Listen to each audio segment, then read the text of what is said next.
Part 2. He woke up to a 7-meter snake lying by his bedside.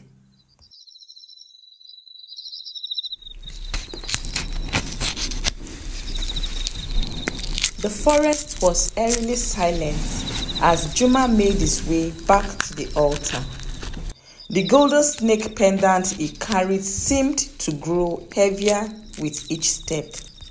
Its faint glow flickering like a heartbeat.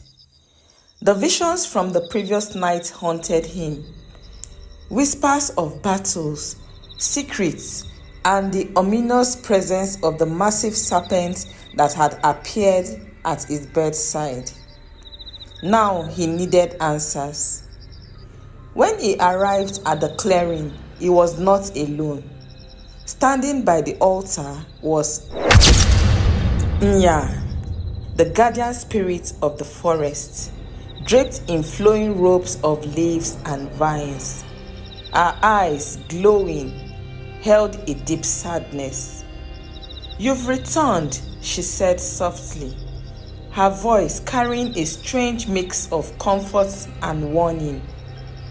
"Do you understand why the Ngoma came to you?" Juma shook his head. "I don't. All I know is that I didn't ask for this." Nya smiled faintly. The Ngoma never appear by chance. It chooses those who carry the weight of their people's faith. The village of Ikumba has forgotten the sacred part with the forest. Their greed had disrupted the balance, and now Otta, a force of destruction, has awakened. As she spoke, the ground beneath them trembled. From the shadows emerged the Otta, a massive serpent, even larger than the Ngoma.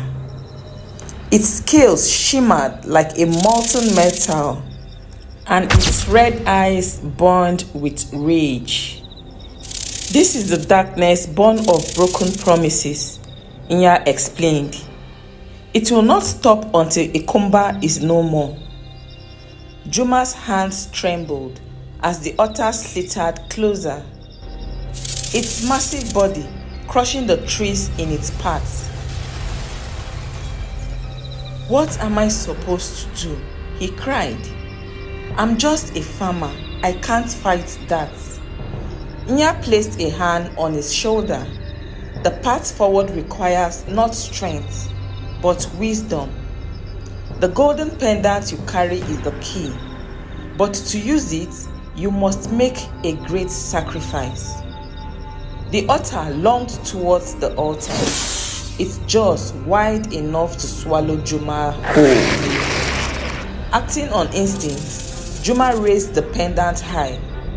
It glowed brightly, creating a shield that held the serpent back. But the force of the otter attack pushed him to his knees. "I can't hold it," he shouted. "The forest tests your heart," Nya said.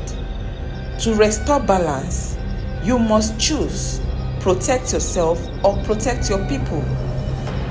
As the otter pressed against the glowing barrier, Juma thought of his village, the elders who had guided him, the children who played in the fields, and the forest that had provided for them all. He had spent his life taking only what he needed, but now the fate of everything he loved rested in his hands. With a deep breath, Juma made his choice. He placed the golden pendant on the altar and knelt before it. "I give myself to the forest," he said, his voice steady. "If my life will save Ikumba, so be it." The pendant's glow intensified, blindingly bright. The otter let out a deafening roar as its body began to disintegrate into ash. The tremor stopped and the forest grew still. When the light faded, Juma was lying on the ground, unharmed. The golden pendant now hung around his neck, its glow soft but steady. Nya knelt beside him. "You have passed the test," she said. "By putting your people above yourself, you have restored the balance. The Ngoma will protect Ikomba once more, but you must remind your people of their duty to the forest. The bond between man and nature must never be broken again." Juma was very weak and had to stay for about 5 hours before he could get on his feet. All this while, Nya was there by his side. She gathered some dry firewood and made a bonfire to keep him warm. Juma woke up finally, startled by a tap on his back. When he looked up, he saw Nya staring directly into his face and smiling. "Now you must go home and rest," she said. When Juma returned to the village, he was met with awe and silence. The villagers who had once whispered about his encounter with the serpent now saw him as a savior. Elder Masika spoke first. "The forest has spared us, but only because Juma was willing to give his all. Let us never forget the cost of our greed." From that day forward, the people of Ikumba lived differently.